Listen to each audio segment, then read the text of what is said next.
వస్తాయని, లేకపోతే ఆఫీసర్స్ కి బెనిఫిట్స్ ఉంటాయని ఇవన్నీ చేస్తారు. అట్లా చేసింది 40 లక్షల టన్నులు చూపెట్టారు. ఇప్పుడు ఆయన ఏం చెప్పిండే, 40 లక్షల టన్నుల బొగ్గు ఎక్కువ చేసి చూపించిండ్రు. ఆఫీసర్ల ప్రమోషన్ల కోసమో అప్పులు తేవడానికో గొప్పలకు పోయి చూపించిండు అని చెప్పిండు. మరి నేనేం చెప్పినా? గిదే చెప్పినా కదా, రామగుండంలో గదే చెప్పినా, భూపాలపల్లిలో గదే చెప్పినా, కొత్తగూడెంలో గదే చెప్పినా, ఇవాళ మా మంచిర్యాలలో కూడా గదే చెప్తున్నా నేను ఈరోజు. మరి నువ్వు అఫీషియల్ యూనియన్ కదా, ఇలా ఏఐటీయూసీ మీరే అధికారిక యూనియన్. కానీ ఇక్కడ ట్విస్ట్ ఏంటంటే గొప్పలకు పోయి 40 లక్షల టన్నుల బొగ్గు లేందాన్ని ఉన్నట్టు చూపించుడు కాదు. ఆ బొగ్గు మీద లాభాలు వచ్చినాయని, ఆ లాభాల మీద 100 కోట్ల రూపాయలు ఇన్కమ్ ట్యాక్స్ కట్టిండ్రు, డివిడెండ్ ఇచ్చిండ్రు, డిఎంఎఫ్టీ కట్టిండ్రు, సిఎస్ఆర్ ఇచ్చిండ్రు. గది ఎందుకు అడగవు మిస్టర్ సాంబశివరావు అని నేను అడుగుతా ఉన్నా. అడగాలనా వద్దా సాంబశివరావు? ఇప్పుడు 40 లక్షల మెట్రిక్ టన్నులు అంటే మనం 4,000 రూపాయలకే మమతది సింగరేణి. 40 × 4,000 అంటే 1,600 కోట్లు. 1,600 కోట్ల మీద ఇన్కమ్ ట్యాక్స్ కట్టినావు కదా, 1,600 కోట్ల మీద కేంద్ర రాష్ట్ర ప్రభుత్వాలకు డివిడెండ్ ఇచ్చినావు కదా, 1,600 కోట్ల మీద కోల్ సెస్ కట్టినావు కదా, 1,600 కోట్ల మీద డిఎంఎఫ్టీ కట్టినావు కదా, 1,600 కోట్ల మీద వచ్చిన లాభాల మీద సిఎస్ఆర్ ఇచ్చినావు. ఎవడు అబ్బా సొమ్మని ఇచ్చినావు అని నేను అడుగుతా ఉన్నా. దీన్ని ఎందుకు మా సాంబశివరావు అడిగాడు? ఎందుకు ఏఐటీయూసీ పెదవులు మూసుకున్నది? ఎందుకు మీరు ఈ తప్పులకు వత్తాసు పలుకుతున్నారని నేను మా సింగరేణి కార్మికుల పక్షాన్ని అడుగుతా ఉన్నా. మాట్లాడాలన్నా వద్దా? ఇంకా దాన్ని సమర్థిస్తున్నాడు ఆయన. ఏదో గొప్పలకు పోయి చూపించిండ్రు, అప్పులు లేవడానికి చూపించిండ్రు, రేటింగ్ల కోసం చూపించారు. చూపిస్తే బాగానే ఉండు, మరి ట్యాక్స్లు ఎందుకు కట్టినావు?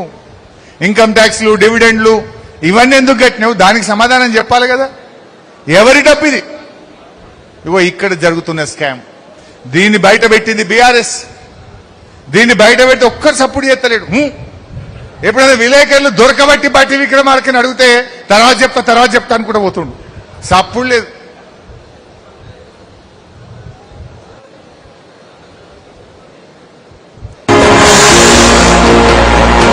ఇప్పుడు నేను చెప్పింది ఏంటంటే, దీనిలో ఒక విషయం, ఒక 40 లక్షల టన్నులు. ఇక్కడ ఒక విషయం ఇంకోటి చెప్పాలి. మొన్న మేము భూపాలపల్లి పోయినాం. భూపాలపల్లి పోతే ఒక కార్మికుడు నాకు ఫోన్ చేసిండు. మన అభిమానులు ఉంటారు కదా, కేసీఆర్ అభిమానులు, బీఆర్ఎస్ అభిమానులు. అన్న అయితే మా డేట్ ఒక వారం రోజుల ముందు డిక్లేర్ చేసినాం భూపాలపల్లి పోతామని.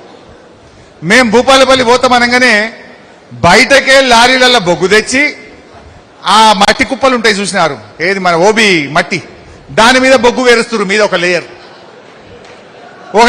బొగ్గు వేర్చి ఎట్లా హరీష్ రావు ఈసారి వస్తాడేమో చూస్తాడేమో, ఆయనతో అది దూరంకెళ్ళి చూపించి ఇదంతా బొగ్గే అని చెప్పుదామని.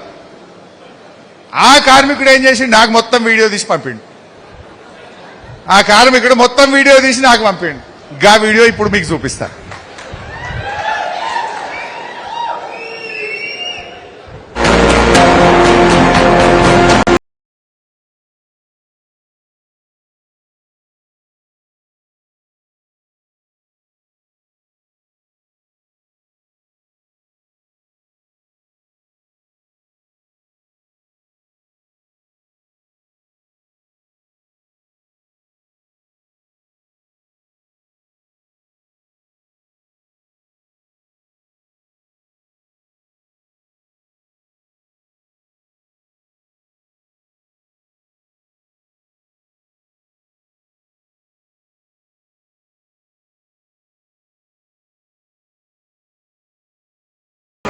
రెండు చూసిండు మీరు. యువతలేమో నేను పోయినా నన్ను RG2కు పోనీయలే. మా ఈశ్వరన్ ఏం చేసిన రోజు మబ్బులు లేచిపోయింది. ఆడికి పోతే ఈశ్వరన్న చూస్తుంటే ఆడ బొగ్గు లేదు, ఏం లేదు, ఉత్తదే మట్టి కుప్పలు, షెల్లు తప్ప. యువతలేమో భూపాలపల్లిలో టిప్పర్లలో బొగ్గు తెచ్చి పోస్తున్నారు, చూసి కుప్పలకు వేరుస్తున్నారు. అది యువతలది. ఇది దొరికిన దొంగ. అందుకే ఇలా సపోర్ట్ చేస్తలేరు, నిన్ను నన్ను పోనిస్తలేరు. ఇప్పుడు ఇదంతా ఎందుకే? ఈడ శ్రీరాంపూర్ వాళ్ళు ఉన్నారు, ఇక్కడ మందమర్రి వాళ్ళు ఉన్నారు. శ్రీరాంపూర్లో 4 లక్షలు చెప్పినట్టు, మందమర్రిలో 5 లక్షలు. ఇప్పుడు అది ఉన్నదా లేదా తెలియనిగా. సింపుల్ కుల్లం కుల్ల. ఇప్పుడు మా శ్రీరాంపూర్లో మా దివాకర్ అన్న, మా కార్మికులు మా టీజీబీ కేసు ప్రతినిధులు జీఎం దగ్గర పోండి. జీఎం గారు నువ్వు 5 లక్షలు ఉందన్నావు కదా, చూద్దాం పాను. మరి చూపియాలి కదా, ఉంటే ఎందుకు భయపడాలి? లేదు మందమరి మా కోవలక లక్ష్మక్కనో లేకపోతే మా సుమన్ను తోలుకొని కార్మికులు పోండి జీఎం దగ్గర కూర్చొని చూపి బై అని చెప్పుర్రి, దరఖాస్తు పెట్టుర్రి, అప్లికేషన్ పెట్టుండ్రి, చూపిరా బై బొగ్గు అని. చూపిస్తాడా? లేదు బొగ్గాడ. ఇగో ఇది ఇక్కడ సింగరేణిలో జరుగుతున్నటువంటి అవకతవకలు. ఈ రకంగా సింగరేణిని ఆగం పట్టిస్తున్నటువంటి పరిస్థితి. ఇక ఇది ఇంకా ఇంట్రెస్టింగ్, మీకు మంచిగా అర్థం కావాలి. ఇది మార్చలే తమ్మి, ఇలా లేటెస్ట్ 4 కరెక్ట్. ఇప్పుడు ఏమంటుండే సింగరేణి వాళ్ళు, మీ జిఎం ఒక ఆయన రామగుండం ఆయన నేను పోయి రాగానే ఒక వీడియో రిలీజ్ చేసిండు. జిఎం రామగుండం ఒక వీడియో రిలీజ్ చేసిండు. ఏ బొగ్గు మొత్తం ఉన్నది, స్టాక్ ఉన్నది, ఏం తిప్పలేదు, బొగ్గు ఎక్కడ పోలే, ఫుల్ స్టాక్ ఉన్నది బొగ్గు అని రామగుండం జిఎంను బహుశా పైకెళ్ళి అధికారులు ఒత్తిడి తెచ్చిండ్రేమో, ఆయనను బలి చేసిండ్రు. రేపు డెఫినెట్ గా మేము వచ్చినాక మళ్ళీ ఎంక్వైరీ చేస్తాం. అదే సాక్ష్యం, రామగుండం జిఎం రిలీజ్ చేసిన వీడియోనే రేపు సాక్ష్యం అవుతుంది. ఆ సాక్ష్యం ఆధారంగానే రేపు చర్యలు ఉంటాయి సింగరేణి అధికారుల మీద. అయితే ఆ జిఎం ఒక వీడియో ఇచ్చిండు, బొగ్గు ఫుల్ ఉన్నది బై, బొగ్గు ఎక్కడ పోలే, స్టాక్ ఫుల్ ఉన్నది అన్నాడు. ఇక్కడ సింపుల్ క్వశ్చన్, ఇది నాది కాదు, coal India as per CEA అంటే సెంట్రల్ ఎలక్ట్రిసిటీ అథారిటీ, మా జర్నలిస్టులకు కూడా చెప్తున్నా, మీరు కూడా పోయి వెబ్సైట్లో చూడొచ్చు. ఇది నా సొంత కవిత్వం కాదు, నా కాగితం కాదు. ఎవరన్నా గూగుల్లో పోయి సిఈఏ వెబ్సైట్లకు పోతే ఆ వెబ్సైట్లోనే ఏ థర్మల్ విద్యుత్ కేంద్రంలో ఎంత బొగ్గు ఉన్నది అని చూపిస్తుంది.